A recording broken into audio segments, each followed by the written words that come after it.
Hello, welcome back to my studio. Today I'm going to be talking about taking a bit more risk with your painting.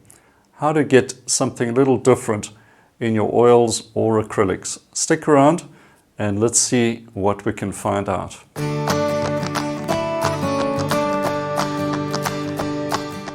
Okay, what do I mean by taking a risk with your painting? I think a lot of us, when we're starting painting or trying to improve our painting, is we're so caught up in trying to get the details correct, the drawing of the scene, all of that reality of the scene.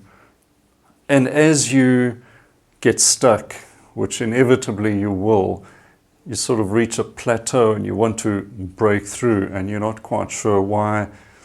Maybe your painting is just not giving you that excitement. Because let me assure you, when you paint, you're really painting for yourself.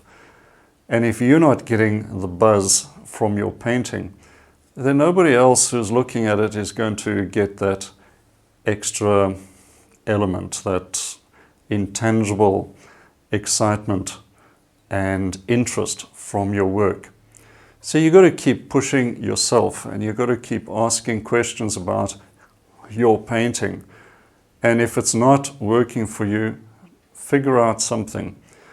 And for me, this is about trying to take an extra risk with my painting. And because I paint in an impressionist style, kind of loose, and to bring something extra to the painting. That extra is usually how I handle the paint, the colors I use, and how I use this thing, the brush, the magic wand of your painting. For me, it is using more paint, less detail, more simplification, even a touch of abstraction coming into the painting, although it's still a representational work. Being able to suggest things with one brushstroke that might take somebody normally 5, 6, 10 strokes to create, that to me is exciting and taking a risk, because if I get it wrong, the painting doesn't mean anything, or it's confusing, or something doesn't read right. So you've got to work it out. And then there's the color. Are the colors interesting? Is the shadow interesting, or is it just a dark patch in your painting? Things like that. The brushwork, using a big brush, creating texture, creating movement with your brush, and the amount of paint you use. Is it exciting to look at up close? Do you see great textures and globs of paint and impasto? And that can be really fun to look at. It's not just about standing far away and getting an impression and saying, oh, that's really beautiful painting for whatever reason. But up close as well, it brings a different element to it. So for me, if I can use a big shape with lots of paint and one stroke of the brush to create an impression of an entire object, then that is taking a risk. And when it comes off, it makes me feel good. And hopefully it'll make the viewer interested in the painting. And in most cases it does. So, how to make this come about? How to make it real? Well, first of all, of course, you have to practice. You have to practice the right things. And I try to teach that in all my courses. So watch me as I do this little painting. I'm going to pick a scene that is fairly ordinary. Certainly as a photograph, it won't be particularly exciting. But I'm going to try and change it up and bring a bit of emotional content to it. And it might be a complete mess. It may be a complete waste of time. Or if it comes off, I'm going to feel really good about it, and hopefully you'll like the end result. The first tip is compose with a loose brush. Just get the composition in there in a very loose fashion without fussing about drawing out the details. And then get in with a big brush to create big shapes. No fiddling with the little details, little shapes to hold you back. Get the dark colors in first, move in with the big brush, get it done very quickly, and it keeps a certain energy in the painting. Next up is use a lot of paint. Don't do a skinny painting.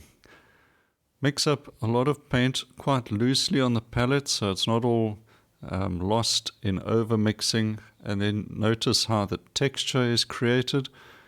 Keep that texture. Get it down with a big brush and then mix some exciting color, maybe something you're not quite used to. Here I'm using some violet and cerulean blue, mixing it loosely so both colors show up as you can see there, and that's fine. Don't worry about it. See how it works. Avoid blending it all away. So much is lost when we overblend and we get down to a flat, nothing color. So how do you feel about the scene? You've got to judge that as well. You can see the trees are pretty ordinary greenish yellow. Well, I'm going to push the yellow and make this a really colorful and powerful little landscape painting instead. So I'm using mostly yellow, just a little bit of blue, and now contrasting those yellows with the purples and violets, and it all adds to the energy of the painting. Simplify all the little details. No leaves and twigs, as I always say. Just put in big shapes, nice and thick with lots of color. Paint wet over wet. I'm using thick impasto over here for these highlights. Just layering one over the other with a light touch of the brush. Don't dig in with the brush, just lay it on one over the other. So the variety of brushwork, try and show the shape of the object with the brush. Use all sides of your brush as well. It is a very varied tool. You can use many different shapes and create many different shapes with the same brush. Interesting shadows. I think every good landscape has interesting shadows. Here I'm using some really attractive blues to create an interesting shadow.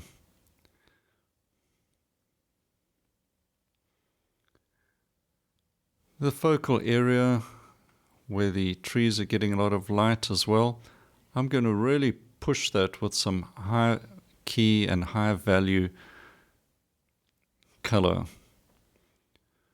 Bring in some white into the lemon yellow to raise the key of the color.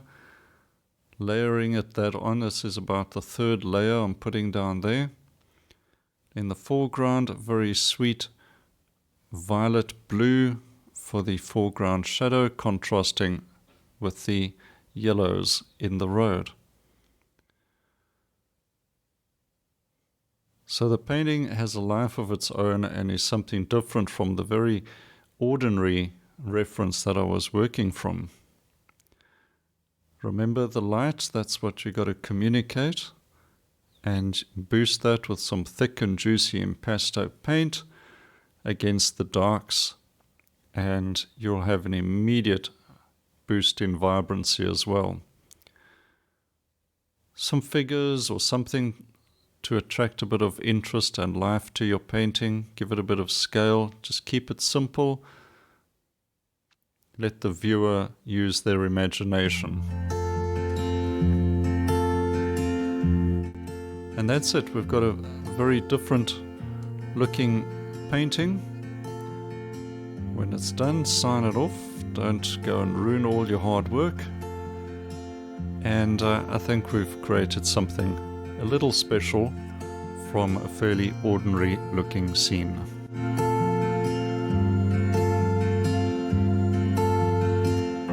Well, I enjoyed doing that painting.